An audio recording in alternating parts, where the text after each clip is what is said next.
Hi everyone. चूँकि UPPCS का exam काफ़ी करीब है और आम तौर पर रिसोर्सेज को लेके काफ़ी डिलेमा रहता है कि कौन सा रिसोर्स पढ़ें कौन सा रिसोर्स ना पढ़ें। बट आई थिंक कि कुछ रिसोर्स ऐसे होते हैं जिसको लेके आपको मोस्ट ऑफ द लोगों के कॉमन ओपिनियन मिलेंगे। उसी में से दो रिसोर्स है, एक घटना चक्र हो गया और दूसरा ल्यूसेंट हो गया। जितने लोग भी स्टेट पीसीएस की तैयारी कर रहे हैं, सिर्फ यूपीपीसीएस की ही नहीं और भी किसी स्टेट पीसीएस की, बीट बीपीएससी बीट एमपीपीएससी, उन सबको पता है कि घटना चक्र और ल्यूसेंट बहुत इंपॉर्टेंट है। बट एक क्वेश्चन जो मुझे फ्रिक्वेंटली आता है, are Ghatna Chakra and Lucent enough for your PCS exam? ये दोनों बुक इंपॉर्टेंट है, no doubt. But main question ये है कि क्या सिर्फ ये बुक सफिशेंट है, इनफ है आपके पीसीएस एग्ज़ाम के लिए? और जैसे जैसे एग्ज़ाम करीब आते जाता है, टाइम कम बचता है, ये क्वेश्चन दिमाग में आने लगते हैं। So before answering this particular question, कुछ एस्पेक्ट आपको और देखने होंगे। देयरफॉर इन दिस वीडियो मैं इस पर्टिकुलर टॉपिक को काफ़ी होलिस्टिकली कवर करूँगा सो दैट आपके दिमाग में फिर ये क्वेश्चन अराइज ना हो। सबसे पहले यूपीपीसीएस के क्वेश्चन का नेचर हम देखेंगे, क्योंकि उसी के बाद आप डिसाइड कर पाओगे कि घटना चक्र ल्यूसेंट सफिशिएंट है या नहीं है। सेकेंड वन इज़ घटना चक्र एंड ल्यूसेंट का एक ओवरव्यू लेंगे। नेक्स्ट वन इज़ कि घटना चक्र की इंपॉर्टेंस क्या है। जब आप ये पूछते हो कि घटना चक्र इनफ है कि नहीं है, तो ये सवाल उठता क्यों है, इसके पीछे का रीज़न क्या है। द फोर्थ पॉइंट इज़ कि घटना चक्र तो पढ़ना है, ये आपको पता है, बट उसको इफेक्टिवली यूटिलाइज कैसे करना है। मैंने देखा है कि नॉर्मली बहुत लोग घटना चक्र पढ़ते हैं, लेकिन सिंपली लोग उसको सिर्फ पीवाईक्यू की तरह पढ़ते हैं। But I must tell you कि Ghatna Chakra is way more than PYQ. सिर्फ वो प्रीवियस ईयर क्वेश्चन का कंपाइलेशन नहीं है। And the last one is it sufficient? जो आप क्वेश्चन पूछते हो, I try to answer that, because इन सारे एस्पेक्ट को देखे बिना आप डायरेक्टली कंक्लूड नहीं कर सकते हो। Now let's start. देखो, यूपीपीसीएस की बात करें तो यूपीपीसीएस का नेचर रिसेंट पास्ट में काफ़ी चेंज हो गया है। आप 2017 से पहले के क्वेश्चंस देखोगे तो काफ़ी फैक्चुअल आते थे और आपको more than 50% of the paper में प्रीवियस ईयर क्वेश्चन रिपीटेड मिलेंगे, एज इट इज़ रिपीटेड मिलते थे वर्ड बाय वर्ड। वहीं आप 2017 के बाद का पेपर देखोगे तो पेपर का नेचर फैक्चुअल के साथ साथ एनालिटिकल भी हो गया है। क्वेश्चंस के टाइप बदल गए हैं, क्वेश्चंस को पूछने का तरीका बदल गया है और अब प्रीवियस ईयर क्वेश्चन आपको डायरेक्टली रिपीटेड बहुत ज़्यादा नहीं मिलेंगे। अभी भी रिपीटेड क्वेश्चन आपको मिलते हैं, बट ऐसा नहीं होगा कि पेपर आपको 50-60% रिपीटेड मिलता है। क्वेश्चंस आपको पीवाईक्यू के थीम पे मिलेंगे, जिस थीम पे प्रीवियसली यूपीपीसीएस क्वेश्चन पूछता आया है। काफ़ी थीम्स ऐसे हैं जो रिपीटेड है, but question same to same आपको कम रिपीटेड मिलता है। ये देखो 2016 का पेपर है, सो यहाँ पे क्वेश्चन का नेचर देखो, सारे क्वेश्चन आपको फैक्चुअल मिलेंगे। एक क्वेश्चन भी आपको ऐसा नहीं मिलेगा जो असर्शन रीजन वाला क्वेश्चन हो या फिर मल्टीपल स्टेटमेंट बेस्ड क्वेश्चन हो। और इसीलिए 2017 से पहले जो भी पेपर आता था उसमें प्रीवियस ईयर क्वेश्चंस बहुत से ऐसे होते थे जो आपको वर्ड टू वर्ड रिपीटेड मिलते थे। वहीं आप 2023 का पेपर देखोगे तो क्वेश्चन का नेचर काफ़ी बदल गया है। Late me show you. यहाँ देखो, आपको असर्शन रीजन वाले क्वेश्चन मिलते हैं। ऐसे जो क्वेश्चंस होते हैं बेसिकली एनालिटिकल इन नेचर होता है। इसके बाद यहाँ देखोगे तो आपको स्टेटमेंट वाले क्वेश्चन मिल रहे हैं, assertion reason type questions, multiple statement वाले क्वेश्चन। सो 2017 से पहले का जो पेपर था उसका नेचर बदल गया है, इसीलिए आपको अपने पढ़ने का तरीका भी थोड़ा बदलना होगा। नाउ जो लोग नए हैं जिनको घटना चक्र ल्यूसेंट के बारे में नहीं पता है, उनको मैं बता दूं कि घटना चक्र जो है वो प्रीवियस ईयर क्वेश्चन का कंपाइलेशन है। सिर्फ यूपीपीसीएस के पीवाईक्यूज़ नहीं, मल्टीपल एग्जाम के पीवाईक्यूज़ आपको मिलेंगे। जो इंग्लिश में आती है उसको प्रीव्यू कहते हैं और जो हिंदी में आती है उसको पूर्वालोकन कहते हैं। यू कैन सी, ये सारे एग्जाम के पीवाईक्यूज़ आपको मिलेंगे। यूपीएससी आईएएस के एग्ज़ाम हो गया, यूपीपीसीएस हो गया। पहले यूपीपीसीएस मेंस भी ऑब्जेक्टिव होता था तो उसका भी आपको पीवाईक्यू मिलेगा। यूपी के जितने एग्ज़ाम हो गए, उत्तराखंड के जितने एग्ज़ाम हो गए, एमपी के हो गए, छत्तीसगढ़, राजस्थान, झारखंड, सो ऑलमोस्ट आपको 15-20 एग्ज़ाम के पीवाईक्यू मिलता है। यहाँ पे आप देख सकते हो कि एक सब्जेक्ट में ऑलमोस्ट 28,000 क्वेश्चन होता है। हर सब्जेक्ट की घटना चक्र अलग आती है, जैसे ये हिस्ट्री हो गया, इसी तरह आपको ज्योग्राफी मिलता है, पॉलिटी मिलता है, एनवायरनमेंट मिलता है। टोटल ऐसी 7 से 8 बुक आती है। So this is an overview of घटना चक्र। यू कैन सी कि घटना चक्र का इंडेक्स कैसे होता है। ये आपका इकोनॉमिक्स हो गया, और इकोनॉमिक्स में आप कोई भी चैप्टर पढ़ो उसके बाद आप जाके घटना चक्र से उस पर्टिकुलर चैप्टर का पीवाईक्यू प्रैक्टिस कर सकते हो। जैसे यहाँ देखो, sustainable economic development, agriculture, human development, international trade, population, urbanisation. उसी तरह ये देखो, ये पॉलिटी का इंडेक्स है, constitutional development, preamble, national symbol, fundamental right, DPSP, fundamental duties. So इससे ये फ़ायदा होता है ना कि आप कोई भी चैप्टर पढ़ लो, उसके बाद घटना चक्र को एज अ मॉक यूज़ कर सकते हो, as a practice set use कर सकते हो। नाउ इसके बाद देखते हैं ल्यूसेंट क्या होता है।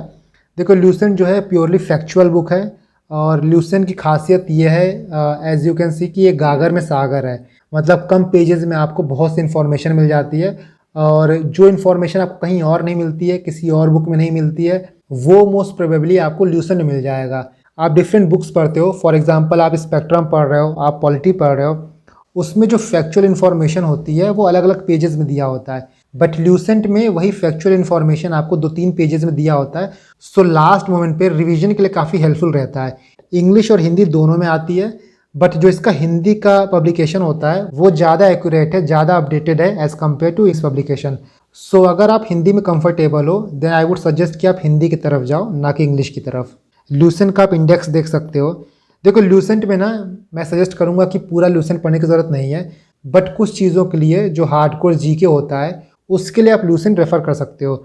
फॉर एग्जांपल जो ये मिसलिनियस पोर्शन रहता है ना, first in India, first in world हो गया, ऑफिशियल बुक हो गया, न्यूज़पेपर हो गया, यूएन की एजेंसीज हो गई, इंटरनेशनल डेज हो गया, डेट हो गया, वर्ल्ड हेरिटेज साइट हो गया।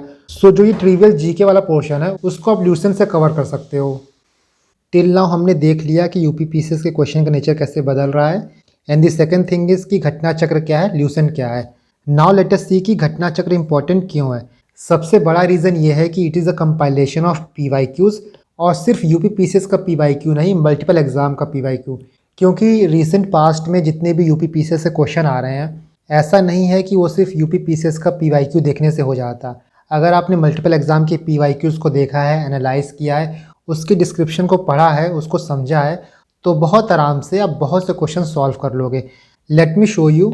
ये देखो यूपीपीसीएस 2023 का क्वेश्चन है, यहाँ पे यूपीपीसीएस होगा, ये 2023 का क्वेश्चन है। फॉर एग्जांपल क्वेश्चन नंबर 3 देखो, what do we call balancing the need to use resource and also conserve them for future. तो इसका आंसर जो होगा वो होगा D, sustainable development. Same question देखोगे तो 2019 से पूछा गया था। यहाँ पे असर्शन देखो, sustainable development is important for wellbeing of human society, और रीज़न देखो, sustainable development is a kind of development that meets the need of present without compromising the ability of future generation to meet their own needs. ना यहाँ पे उसका explanation दिया गया है। उसी तरह क्वेश्चन नंबर 4 देखो, यहाँ पे असर्शन था, यहाँ रीज़न था। असर्शन बोला था the president is the part of parliament, reason दिया है अ bill passed by 2 houses of parliament cannot become law without ascent of president. यहाँ जो रीज़न था वो आपको बीपीएससी के पीवाईक्यू मिलेगा। अ bill presented and passed by parliament become an act after ascent of the president. इसके बाद जो आपका असर्शन था वो आपको आईएएस 2012 के प्री में मिलेगा। थर्ड पॉइंट देखो, according to constitution the parliament consist of Lok Sabha and Rajya Sabha, but यहाँ एक्सप्लेनेशन देखो, according to article 79 parliament consist of president, house of people and council of state. So you can see ना कि सिर्फ UPPCS का PYQ help नहीं करेगा, बाकी exams के पीवाईक्यू भी हेल्प करते हैं क्वेश्चन सॉल्व करने में। One more question you can see, यहाँ पूछा है Milind Panho is in the form of dialogue between king Milind and the Buddhist saint. तो यहाँ पे सेंट का नाम पूछा है। ये देखो यूपीपीसीएस प्री 1996 में पूछा गया था मिलिंद पनाह, इसके बाद आईएएस प्री 1997 में पूछा गया था। सेम क्वेश्चन जो है वो पूछा गया है। इसके बाद क्वेश्चन नंबर 6 देखो, विच of the following statement is true. यहाँ पे स्टेटमेंट सी देखो, Benguela current is a cold current of Pacific ocean. वही क्वेश्चन यहाँ पूछा गया है, विच one of the following is a cold current of south Atlantic ocean. So Benguela current जो है वो कोल्ड करंट तो है, बट पैसिफिक ओशियन का नहीं है, साउथ अटलांटिक ओशियन का है। तो काफ़ी क्वेश्चन आपको ऐसा मिलता है जो डायरेक्टली पीवाईक्यू नहीं होता है, बट डिराइव्ड होता है पीवाईक्यू से। यू कैन सी ये क्वेश्चन नंबर 12 देखो, who was the leader of rebellion in Bareilly Uttar Pradesh during 1857। Same question आपसे यहाँ पूछा गया है 1998 में, who among the following was the leader of revolt during 1857 at Bareilly. इसके बाद यहाँ देखो क्वेश्चन नंबर 7, अल नीनो पे क्वेश्चन था। पहला स्टेटमेंट देखो, El Nino involve appearance of warm current of the coast of Peru in eastern Pacific. इस statement को आप यहाँ से सही कर लेते, ये यूपीएससी 2002 में पूछा गया था। उसी तरह यहाँ देखो अटॉर्नी जनरल पे क्वेश्चन आया था, इस क्वेश्चन को आप सॉल्व कर लेते अगर आप यूपीपीसीएस 2020 का पेपर किए होते एंड ये क्वेश्चन किए होते। ये क्वेश्चन आपका आरओ में आया था और आईएएस में भी आया था। So here I have given you some example. ऐसे आप 2023 का पेपर देखोगे तो बहुत से क्वेश्चंस आपको ऐसे मिलेंगे जो या तो PYQ हैं या तो डिराइव्ड फ्रॉम PYQ हैं। मोस्ट ऑफ द क्वेश्चन आपको डिराइव्ड फ्रॉम PYQ रहेंगे, इसीलिए घटना चक्र इतना इंपॉर्टेंट है। और आप उसको सिर्फ एज अ PYQ नहीं पढ़ोगे, अगर आप उसको सिर्फ एज अ PYQ पढ़ रहे हो तो बहुत क्रूशियल चीज़ मिस कर रहे हो। मैं इस PDF को अपने टेलीग्राम पे डाल दूंगा, आपको टेलीग्राम का लिंक डिस्क्रिप्शन बॉक्स में मिल जाएगा। Let me show you some more example. ये देखो 2021 में क्वेश्चन आया था, which of the following types of glass can cut off ultra violet rays. Same question जो है वो 2007 में पूछा गया था UPSC में। इसके बाद देखो ये आपसे RO में पूछा गया था 2021 में, which of the following is correct sequence of ecosystem in order of decreasing productivity. Same question पूछा गया था 2013 में UPSC में, which one of the following is a correct sequence of ecosystem in the order of productivity. Ocean, lake, grassland, mangroves. Ocean, lake, grassland, mangroves. Verbatim repeated question था। And this is the reason I am saying कि घटना चक्र सिर्फ एक PYQ compilation नहीं है। घटना चक्र को अगर आपको बेस्ट पॉसिबल वे में यूटिलाइज़ करना है तो घटना चक्र में जो डिस्क्रिप्शन दिया गया है ना, उसको पढ़ना, उसके नोट्स प्रिपेयर करना बहुत इंपॉर्टेंट है। क्योंकि देखो जो घटना चक्र बुक है वो 600-700 पेज की बुक है, आप लास्ट टाइम पे जाके इसको रिवाइज़ कर नहीं सकते हो। इसीलिए सबसे इम्पॉर्टेंट है कि जब भी आप इसको पढ़ो आप इसके नोट्स प्रिपेयर करो, क्योंकि नेक्स्ट टाइम हो सकता है जेना ग्लास पूछ ले, हो सकता है सोडा लाइम ग्लास पूछ ले। जैसे फॉर एग्जांपल आप इस क्वेश्चन का नोट्स बना रहे हो तो एक सस्टेनेबल डेवलपमेंट का डेफिनेशन लिखोगे, साथ में आपको ये भी पता होना चाहिए कि आवर कॉमन फ्यूचर क्या है, इस पे भी क्वेश्चन पूछा जा चुका है। ब्रंडलैंड रिपोर्ट क्या है, इस पे भी क्वेश्चन पूछा जा चुका है। अगर आपके पास मेरी 1 लाइनर नोट्स है, आप उसको रेफ़र कर रहे हो तो आपको इसके नोट्स बनाने की ज़रूरत नहीं है, बिकॉज मैंने ये सारी चीज़ें इंक्लूड की हैं। बट अगर आप उसको रेफ़र नहीं कर रहे हो और घटना चक्र से चीज़ों को रिवाइज़ कर रहे हो तो मेक श्योर करना कि आप इसके डिस्क्रिप्शन के नोट्स प्रिपेयर कर लेना। कुछ टॉपिक्स ऐसे भी हैं जिनके नोट्स आपको मे बी घटना चक्र में अच्छे से ना मिले। फॉर एग्जांपल सेंसस हो गया, तो for that you can refer my notes. मैं सेंसस के नोट्स को अपने टेलीग्राम पे अपलोड कर दूंगा और सेंसस के लिए ये मोर देन इनफ है। इसके बाहर आपको सेंसस पढ़ने की ज़रूरत नहीं है, 10-12 पेज का नोट्स है and it will suffice. Now सब कुछ देखने के बाद भी क्वेश्चन अभी वहीं का वही है कि is it sufficient to clear PCS। क्या घटना चक्र PCS क्लियर करने के लिए सफिशिएंट है कि नहीं है। इस चीज़ के लिए आपको 2 चीज़ देखना होगा, पहला एग्ज़ाम का पैटर्न और दूसरा आपके हाथ में टाइम कितना है। UP PCS की बात करें तो आपको प्री देना है, मेंस देना है, इंटरव्यू देना है। जो पूर्वालोकन है, जो घटना चक्र प्रीव्यू है, वो स्पेसिफिकली आपको सिर्फ प्री में हेल्प करेगा, वो मेंस में उतना हेल्प नहीं करेगा। और मेंस क्लियर करने के लिए it is very important, it is very imperative कि आप स्टैंडर्ड बुक्स पढ़ो, अपना एक एनालिटिकल अप्रोच डेवलप करो। सिर्फ घटना चक्र को रट लेने से आपका PCS क्लियर नहीं होगा। हो सकता है आपका प्री क्लियर हो जाए बट मेंस में जाके आप फंस जाओगे। नाउ टाइम को देखें तो मान लो एग्ज़ाम आपका 1 महीने 2 महीने बाद है और आपने पहले कुछ भी नहीं पढ़ रखा है, उस टाइम पे आपके पास बहुत ऑप्शंस नहीं होता है, आप स्टैंडर्ड बुक्स जाके नहीं पढ़ सकते हो, उसके नोट्स प्रिपेयर नहीं कर सकते हो। और सारे ऑप्शंस में जो सबसे सेफ़ ऑप्शन होता है वो होता है घटना चक्र और लूसेंट प्रिपेयर कर लेना। बट ये उसी वक्त एडवाइजेबल है जब आपके पास सिर्फ 1 या 2 महीना बाकी हो। अभी आपके पास काफ़ी टाइम है, 4-5 महीना हाथ में है, अभी आप प्री प्लस मीन्स दोनों की तैयारी साथ में कर रहे हो तो घटना चक्र रेफ़र करो। बट ये मत सोचो कि वो सफिशिएंट है, क्योंकि आपको सिर्फ प्री नहीं निकालना है, आपको प्री भी क्लियर करना है, मेंस भी क्लियर करना है और इंटरव्यू भी क्लियर करना है।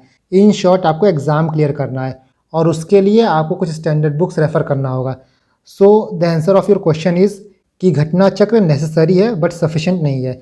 आपके प्रीलिम्स में घटना चक्र बहुत हेल्प करेगा, कोई भी सब्जेक्ट हो, चाहे पॉलिटी हो, इकोनॉमिक्स हो, साइंस एंड टेक हो, हर सब्जेक्ट में घटना चक्र बहुत इंपॉर्टेंट रोल प्ले करेगा। और उसको पढ़ने का तरीका क्या है, कैसे अप्रोच करना है, मैंने सारी चीज़ें डिटेल में डिस्कस की हैं। एंड आई होप कि घटना चक्र को लेके, ल्यूसेंट को लेके अब आपके मन में कोई डाउट नहीं होगा।